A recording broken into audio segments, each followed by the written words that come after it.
At ayun na nga guys. So ito na nga. Ito na yung hinihintay na lahat.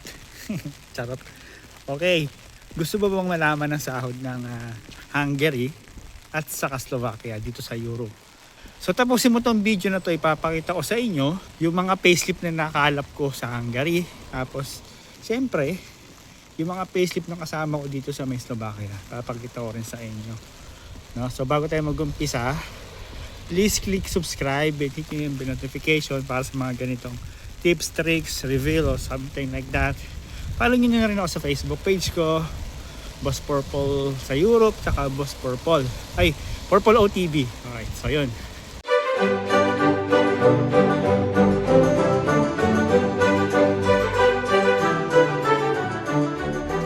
So, bago tayo mag-umpisa, eto, mayroong lalabas din sa may screen nyo. It is forbidden to show a payslip in public under GDPR because a payslip contains personal data that identifies an individual. Disclosing this information is a breach of data protection principles, as it is a violation of privacy and requires an individual's consent for sharing, unless there is a lawful basis for disclosure. Yan na nga, di ba? So pinagbabawal talaga. So pero hindi ako iba ako eh. So papakita ko pa rin sa inyo. Maraming mga Pilipino gustong malaman din talaga yung sahod, no, sa Europe. So merong mga ibang kabayan na nagagalit sa ginagawa ko kasi pinapakita ko yung sahod. Sahod nila sa Hungary. Ngayon sahod dito sa Slovakia, nagagalit sila. Hindi ko alam kung bakit sila nagagalit eh. Information lang naman yung binibigay ko. Pero mayroon nga nagsabi sa akin eh.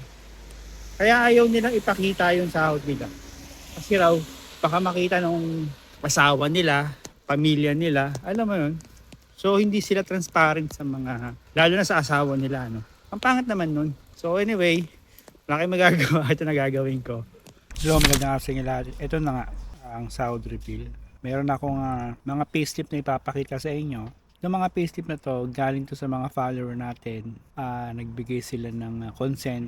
Pwede kong i-share sa inyo kung magkano yung sinasahod nila. So, syempre, bago tayo mag-umpisa, follow nyo na ako sa TikTok, sa Facebook page ko, Purple OTV, yung Boss Purple ng Europe, at dun sa aking YouTube channel na Boss Purple. Alright, so, yung mapapakita ko sa inyo mga payslip, merong skilled worker, meron ding regular worker lang as a production. So, tatlong payslip, apat o tatlong payslip ang papakita ko sa inyo.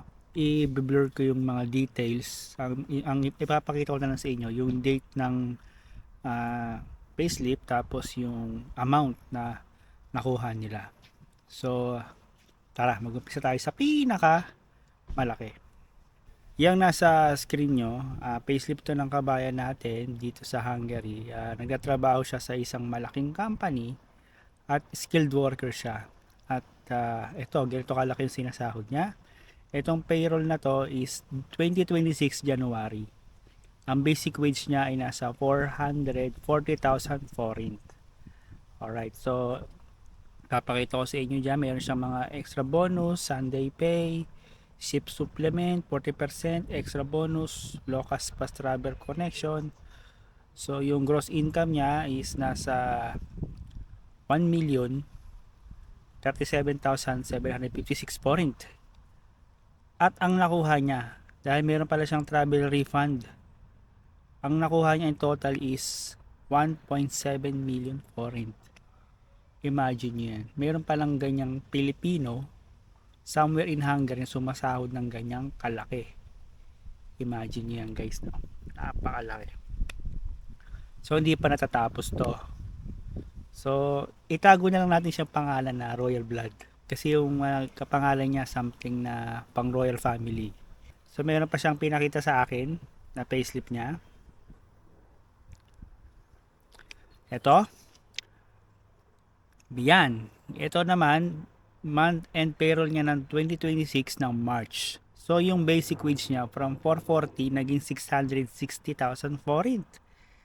Ang galing, di ba? So, yun nga, meron uli siyang ship supplement na 96,000, extra Sunday niya, meron siyang 57,000 extra bonus pay na 170,000 foreign.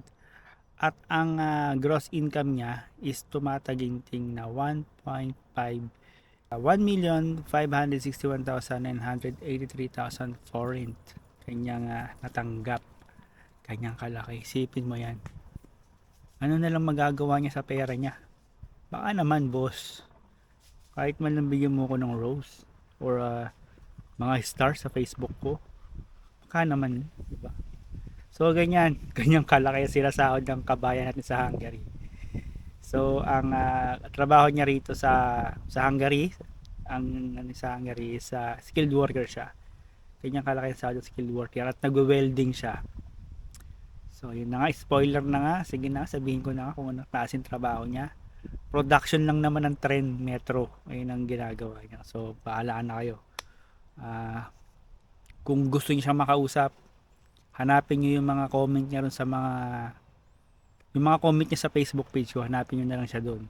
Makikita niyo siya doon. Pwede kayo mag-inquire sa kanya kung anong agency niya. Kayo na bahala po kumausap sa kanya. So anyway, yun. Diba? At meron tayong kabayan na nag-send uli ng salary wage niya. Ang monthly basic niya is nasa 630,000 foreign. So yan na. May breakdown dyan.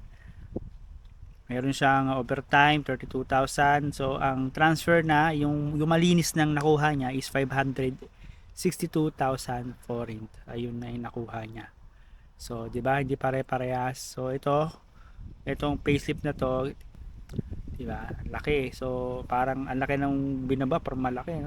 Pero malaki pa rin tong 562,000. Do the math. Ito yung sa may screen nyo kung magkano yan sa peso. Di ba? Ang laki. Next, ang pangatlong payslip. Alright, ito yung pangatlong payslip. So anyway, marami nakaka-recognize sa payslip na to. Maraming ganito ang itsura ng payslip. Ito kasi yung pinaka-standard at basic na pag-print ng mga payslip sa Hungary. So ito na nga.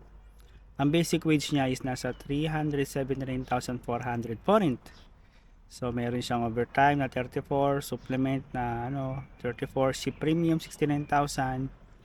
At meron siyang nakuhang ad hoc bonus 187,000 forint. Bonus pala to.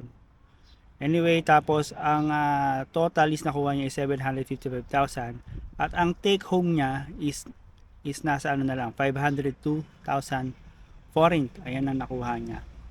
So pangatlo to, lalaki ng sahod na pinapakita ko, no? So ito next.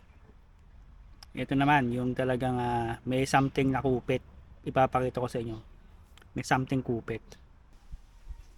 Itong sa screen nyo, itong payslip na to, ito yung isa sa kamakabayan na nagrereklamo o hindi naman nagrereklamo. Nagsumbong lang sa akin na bakit ganun daw yung payslip nila.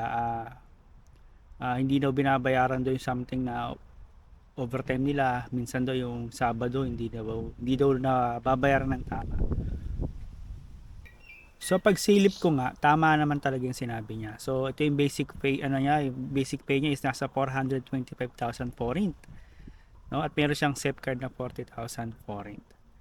So hindi ko na ipapakita yung buong details ng payslip. Doon na kaagad tayo sa take home pay niya. At ayun na nga, ang take home pay na lang niya is nasa 282,000 forint. So ang laki nung ang nawala sa kanya, no? Parang kalahati agad, halos basan, sobrang laki. Dapat hindi ganyan kalaki yung niya kasi siyempre lingid sa kaalaman nyo, 3 taon din ako nagtrabaho sa Hungary pero pinag-aaralan ko yung payslip ko kung tama yung bigay, kung may kulang. Kasi sometimes talaga nagkakamali din yung finance nila na yung nag-e-edit ng yung nagka-calculate ng sahod natin sa Hungary, minsan nagkakamali. Sometimes kasi sa akin na-encounter ko, 3 beses akong hindi na ilista yung Saturday work ko. So, inireklamo ko yun. Pero, binayaran naman nila. Fortunately, binayaran naman nila. Nung nagreklamo. Sabi ko, may pasok ako ng Sabado, bakit hindi naka-indicate dito? Kulang yung sahod ko. Hindi nag-reply naman yung coordinator. Okay, sabi niya, next day, babayaran namin. So yun nga, tapos nag-admit naman sila na nagkamali yung nila, computation nila. So ganun. At ayun na nga. ipapakita ko na sa inyo yung sahod dito sa Slovakia. So ang currently ang palitan ng Slovakia as of now is ito, nasa screen nyo. At ito, ipapakita ko naman yung screenshot nung sinahod nung isang colleague ko. Hindi ko to payslip, no? Ito, papakita ko sa inyo. At ayun na nga, no? 1,014 euro ang sinahod ng isang colleague ko dito sa pinagtatrabaho kong company ngayon. So, meron siyang isang Sabado, isang overtime na Sabado. Tapos, meron siyang ilang araw na panggabi na overtime. So, sumahod siya ng 1,014 euro. Pero merong catch dyan, merong catch. There's a catch, no? Ano ba yung catch? Sinalo, no? So, ayun na nga. Bukod sa natanggap niya mula sa ATM niya is itong sahod na 1,014 euro. So bukod sa 1,014 euro, meron siyang natanggap na 200 euro in cash, no? Ibinigay sa amin yun ng aming company. Somewhere dahil merong something technical na adjustment na ginagawa dun sa aming basic wage, no? So kulang pala tong 1,000. Kaya nagdagdag sila ng 200 cash. So hindi ko na i-detalye yung details kung bakit mayroong extra cash, no. So in total, ang natanggap ng colleague ko is 1,200 euros. So ito yung palitan. So ayun yung nakuha niya monthly pag may Sabado. Kaya. So ayun lang ano. So pag-usapan natin. Bakit ba hindi pare-parehas, no, sa Hungary? So yun nga, matagal na tong discussion sa Facebook pa lang, sa Pilipinas pa lang, yung mga nagtatanong sa Pilipinas, sa mga Facebook group, bakit ganito yung wage. So, nagbabago talaga. Kung yung pinirma yung kontrata sa Pilipinas, yung sahod doon is nasa ano lang, 200 or 300,000 foreign. So magbabago pa yan pagdating nyo dito, no? So depende talaga sa company. At depende rin siyempre sa position na in-applyan mo. Pag skilled worker ka, paldo. For now, ito yung mga company na alam ko na paldo magbigay ng sahod. Unang-una sa lahat. Yung pinakita ko sa inyo kanina, yung million. Yun nga, yung hindi ko pwede sabihin yung company. Basta production siya ng tren metro. Yun siya. Unang-una yun. Diba? Million, paldo. Pangalawa, si Rosenberger. Yan, malaki yung sahod diyan. Sa Rosenberger, pagka OT kayo, naabot kayo ng 600 to 800,000 foreign na sahod diyan sa Rosenberger. So shout out sa mga followers ko diyan sa Rosenberger. Ayan na. Pangatlo, Samsung SDI, di pa rin nagbabago yan. Malaki pa rin ang bigay sa Samsung SDI. Depende sa department na makukuha na mo. Pag mas risking department ang papasukan mo sa Samsung, mas malaki ang sahod mo sa Samsung. Alright, so pangatlo is yung Volta. Yan, yung Volta. Yung konti lang yung knowledge ko sa Volta, pero may naririnig kasi ako. Sabi-sabi, ganyan nga yung mga taga Volta ay sumasahod ng pinakamababa na nila is 500,000 foreign. Pag nag-OT ka, umaabot ng 900,000 ang sahod doon pag nag-overtime. At ayun pa nga, no, depende pa rin sa department at syempre sa skill na pinapasukan mo sa Hungary. So, di pare-parehas guys, no. Ulitin ko, hindi pare-parehas. Merong iba, napakababa ng sahod. Umaabot lang ng 40,000 pesos yung sahod nila. Minamaltrato pa, inaabuso pa nung ano. So, meron kanya-kanya tayong storya sa Hungary. So, wag kayong mainggit, wag kayong magtaka. But yung sahod ko ganito lang, bakit yung pinakita mo ang laki. So, yun nga, ulitin ko, hindi pare-parehas. Kaya nga, meron tayong mga kabayan sumusugal na umaalis. At alam nyo na kung saan nagpupunta dahil sa mga ganong sitwasyon nila sa Hungary. So, ngayon ako na sa Slovakia, tumalon na ako. Ba't ka umalis? Okay naman sa Hungary So yun na, ito na sasabihin ko. Naghahanap kasi ako yung long term. So syempre, nung nakita ko rin yung offer, tumaas ako. Lumaki pa yung sahod ko ng 10,000 pesos. Yun. So yun na hindi naman natin pwedeng sisihin yung mga kabayan natin na nagtatalunan, no? Nag-aalisan.